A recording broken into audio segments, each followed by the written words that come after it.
notes today because I woke up and chose violence. Actually, I chose a nap. I chose a nap, and here we are. Hello, my lovely friends, it's Margaret, and it is time for me to bring you my March wrap-up.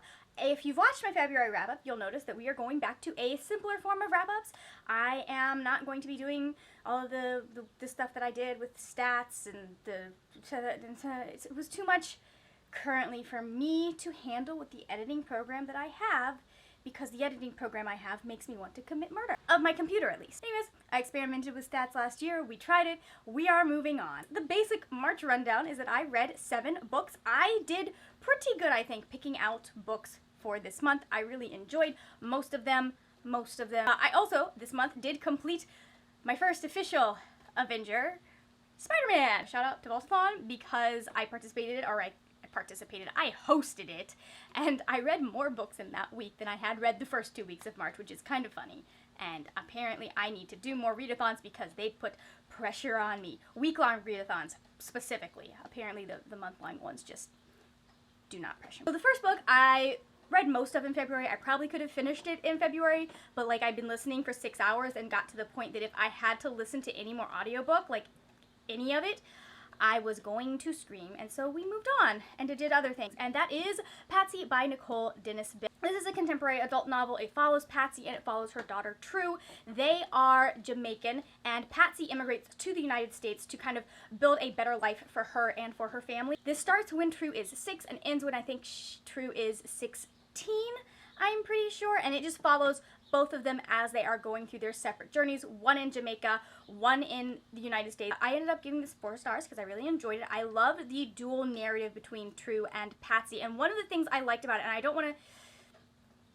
don't necessarily know if it's a spoiler, but I liked the way that True and Patsy's journeys mirrored each other, but you could also see that Patsy was finally being able to be herself and being allowed to be herself, and then True is in this position where she is just trying to figure out who herself is. You had this great coming-of-age story for True where she is not, I don't know if it necessarily was non-binary. She still used she, her pronouns. She goes through this whole journey of kind of discovering who she is and having to learn how to love herself. And then Patsy is bisexual, and she is having to go through this journey where she is learning to love herself as she is as well.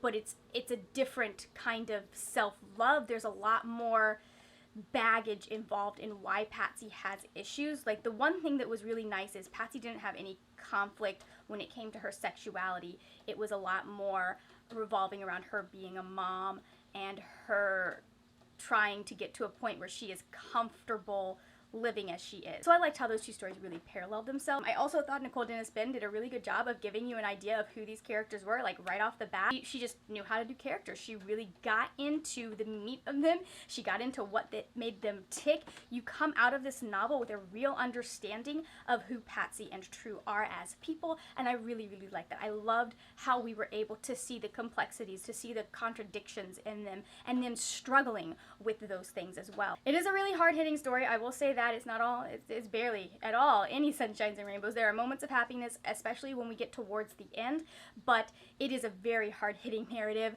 Make sure that you're like ready. There's just a lot of homophobia, transphobia, what's the other word, anti-immigrant sentiment. There is definitely some suicidal ideation in here, so just know this is going to be a tough one. Alright, from there we moved on to my most anticipated read of the entire year, and that is Chain of Iron by Cassandra Clare. I gave this 5 stars.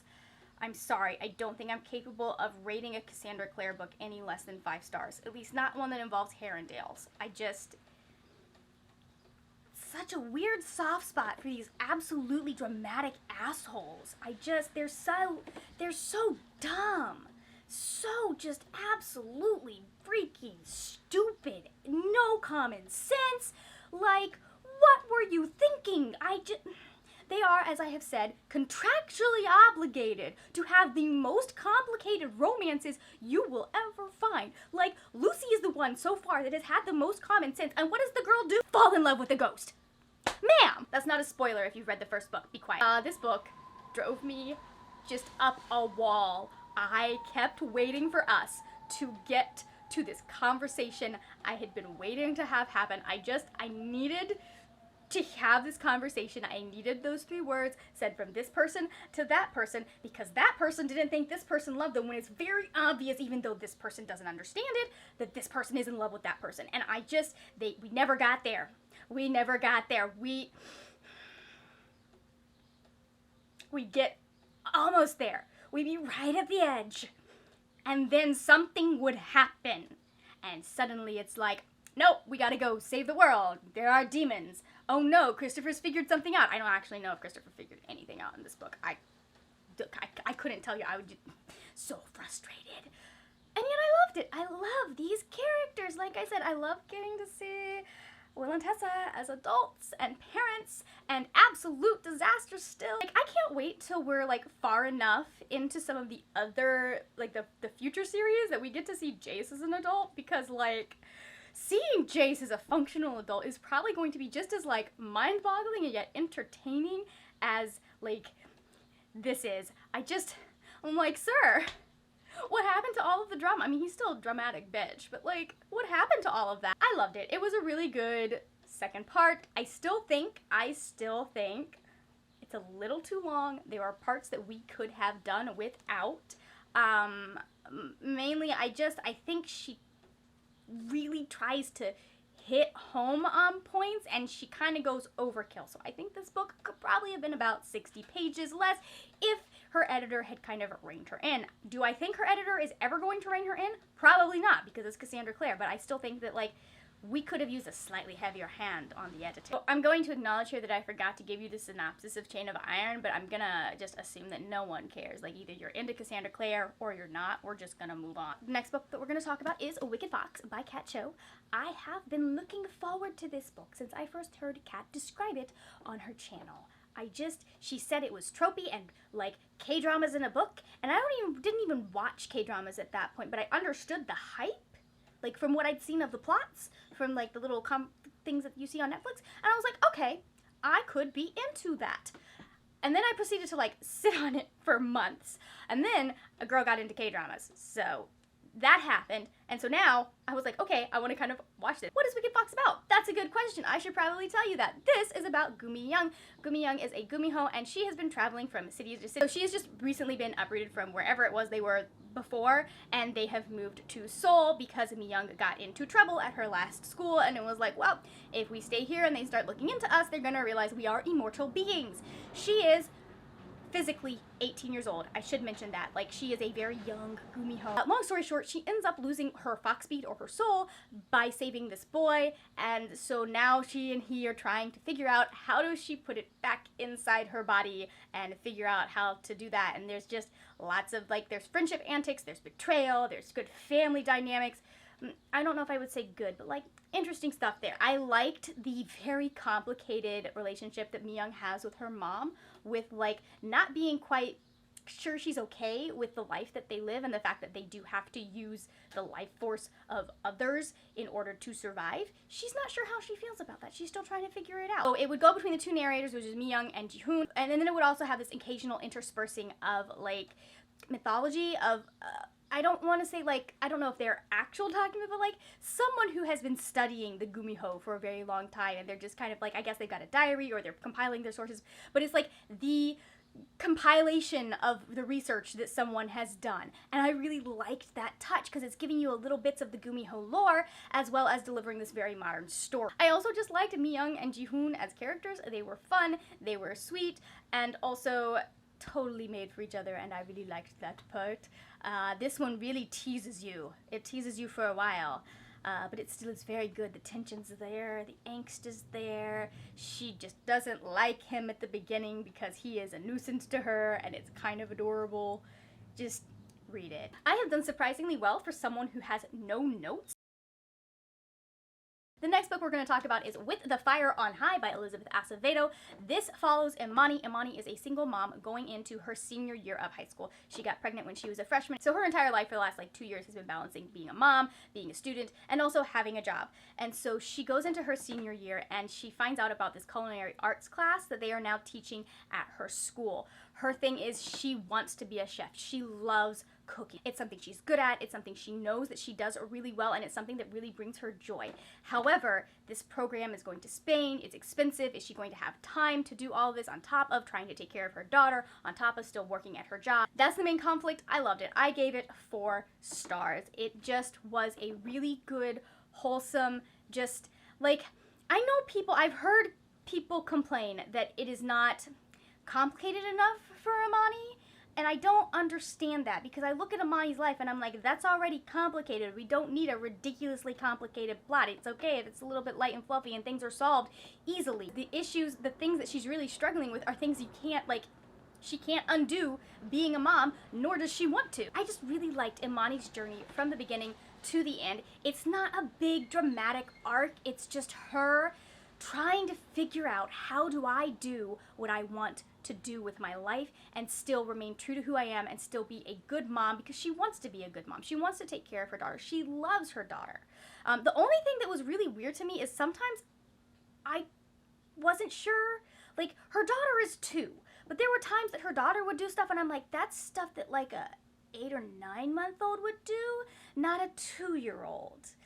Like, there were just a couple of places where I was like, that's like a baby thing, not a toddler thing. What's going on here? And then the other thing, I know I just said that I didn't want this to be a harder book for Imani, but there were a couple of places where, like, a problem would be raised and then it would be solved by the end of that chapter, or in like 2 or 3 chapters, and they're really short chapters. And I wish that we'd had a little bit more time, not necessarily for the struggle, but a little time spaced between the problem or the question being raised and the solution being presented, just because it did feel a little bit rushed in some of those places. That was basically the only thing, like a little pacing thing, but I really enjoyed this. I really enjoyed Imani as a character. I like the little love story that happened, because obviously that's the most important thing to me. So much is going on in this book, like so many things. I loved her relationship between her and her abuela. That was just so good and so sweet. Had a couple of issues, but that's just me being me and wanting people to be honest with me and understanding Imani's frustration with, like, one of the things her abuela does. I'm one of those people. I'm just like, just tell me outright. Just let me know what you need. But I'm also an adult. And I also understand that adults need adult time. Take from that what you will. I also really like the relationship between Imani and her best friend. And then one of the other things that I noticed that I think people have said is really good is trying to be okay, trying to hold the peace with your partner in raising a child while not necessarily agreeing with them. And I just, like, for the most part, I thought they did pretty well. But there were some times when Emma's dad, I felt like overstepped a little bit, because, like, this has very little to do with the kid. Let's not.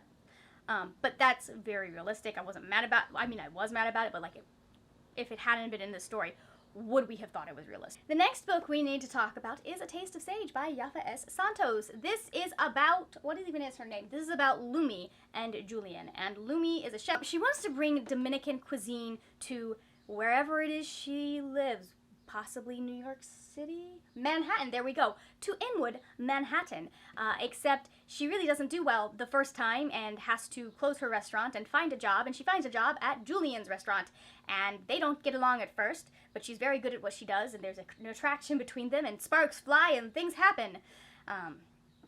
This had a lot of promise. I mean, there were individual parts that I liked. There were some relationship stuff between her and some of the other characters, like not the love interest, some of the other characters that were really fun and sweet and very genuine. And then there was Julian, and he is just like, he's a Gordon Ramsay, I think, type character, and I don't think the author did a good job of selling you on this love interest, especially, like, at all. He is a little bit of a jerk, a little bit oblivious, and, like, he's sweet and starts kind of warming up to Lumi towards the end when the relationship starts going, but, like, I just, like, we needed to be sold. We needed something that was gonna make us like this guy from the get-go, and it wasn't there. There was nothing that made me go, oh, I actually this guy is kind of cool. No, what was it? The other thing that really, really bugged me about this book, and I don't, like, so one of the main plot points is that Lumi has synesthesia. I don't know hold on, let me look up the exact definition. I'm going to read this from Google.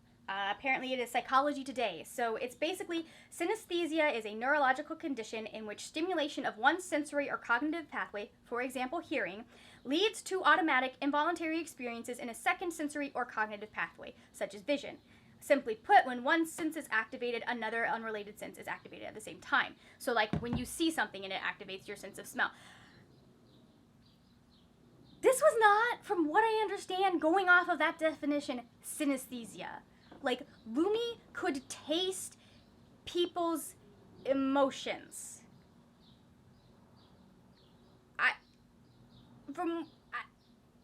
Like, she could taste what people were feeling when... I just realized that sounds really weird and that's not okay. Let's back that up. When she eats something that someone has cooked, she can tell what emotions they had while cooking that thing. Like, if it had been a small part of the plot, okay, great, but the way it affected the plot got a little ridiculous, and I'm also sitting there going, this is not, this isn't synesthesia, this is, like, magic. Like, there is no sense that tells us what someone else was thinking. That's, what's the word? Not therapy. I know this word, telepathy. It's telepathy. You'd think I never was an X-Men fan. That's not, I just, like, that bothered me because I was like, this doesn't seem right. This doesn't, like, even if, like, she could taste something, number one, it wasn't activating any other senses. Let's mention that. Like, it's not like she tasted something and she heard another sound, or she has, like, that would have made sense. But, like, tasting someone's emotions, I couldn't get past that because that became such a major part of the plot.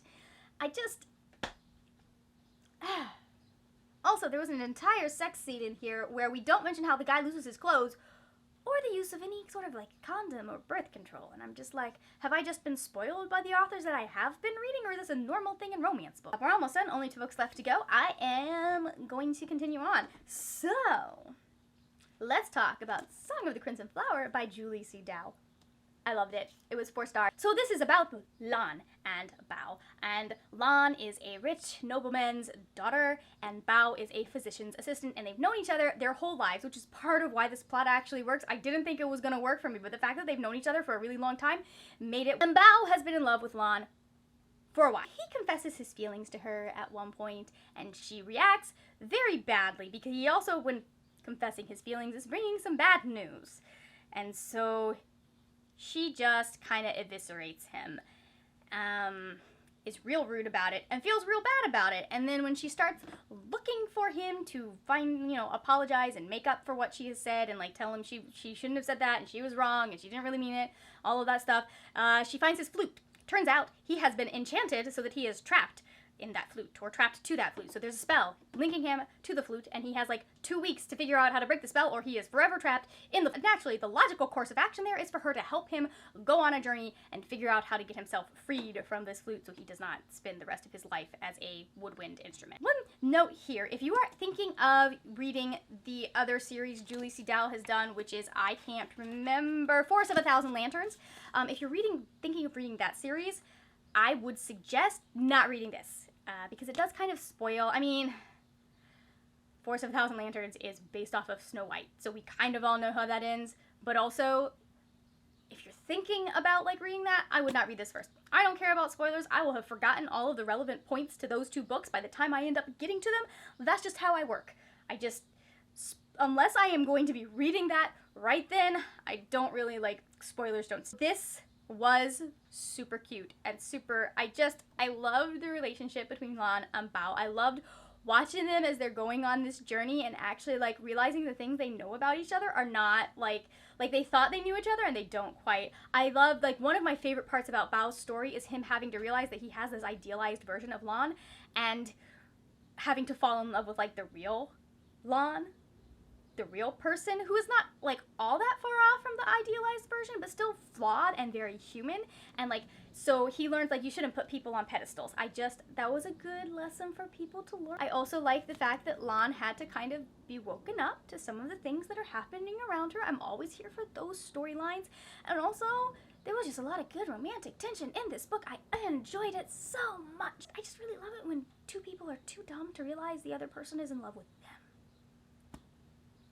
It makes my heart so warm. I love it. I thought that this was a really well done, well fleshed out world. Although it is connected to the other series, like I don't think you need to have read them necessarily. It's kind of like a Grisha trilogy, Six of Crows kind of thing we've got going on, where like it's the same world, there are connections, there are going to be cameos, but it's not imperative that you read the first series to understand the rest of the world. I appreciate that. I didn't feel like that we were missing anything. It also had a really, really interesting and complicated narrative when it comes to drug use. Part of this book is based on opium, hence the song of the Crimson Flower, These Are Poppy. It's going into a lot of the questions that you see around drug addiction and drug use. Now, I'm not necessarily knowing what I know about drug addiction, and that's still not a lot, but like the little I know about substance abuse and how it manifests in people, there are places where I'm just like, okay,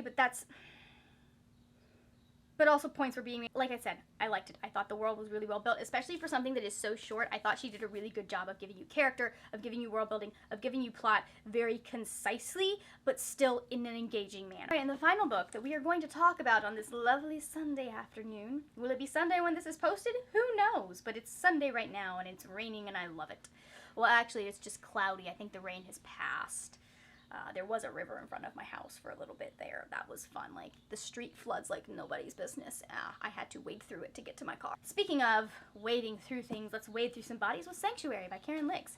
Not really. I feel like maybe there weren't a lot of bodies. Like, there were only a couple. This is about Kenzie, and she is a guard or junior guard for this corporation called Omnistellar Corporation. Basically, her parents run a space prison for superheroes, and she is there with them, and she loves this corporation because it's given her everything she has. Her loyalty is to the corporation, and these superpowered kids are criminals and shouldn't have done what they did. They deserve to be there, and we have to keep them locked up to keep the world from being, like, ravaged by dangerous superpowered beings.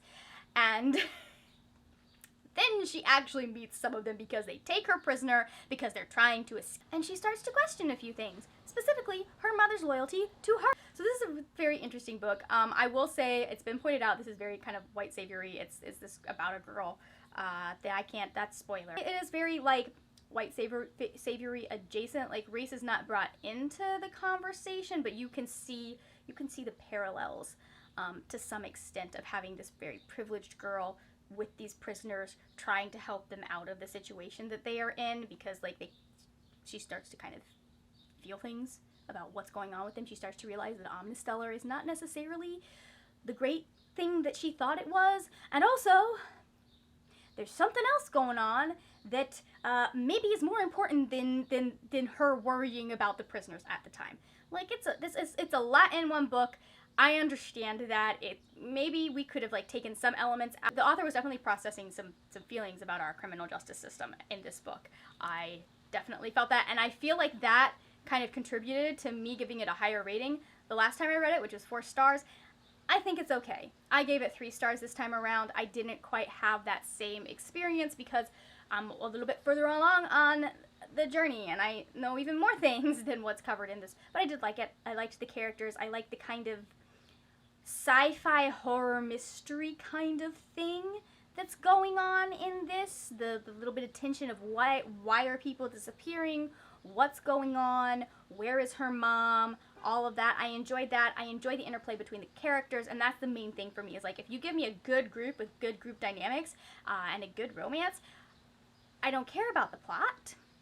The plot can be an absolute disaster. I will still love it. I am definitely a proponent of character-driven narratives. Now, does that excuse a messy plot? Not necessarily, really, you should have a good plot. I mean, I understand these things. Do not care, though. I will link our live show discussion if you want to watch that. I'll try and link when we start actually talking about the book, because I think we talked about the movies for like an hour, and then we're like, well, I guess we need to get to the book, because I think I was the only one that likes. I forget how tiring it is to hold up the books and talk about them for like however long you talk about them.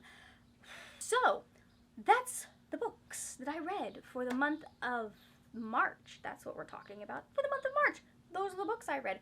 If you are feeling chatty, let me know in the comments. Have you read any of these? Are you interested in any of these? What are your thoughts? If you aren't feeling chatty, leave me I guess a shamrock emoji, because March.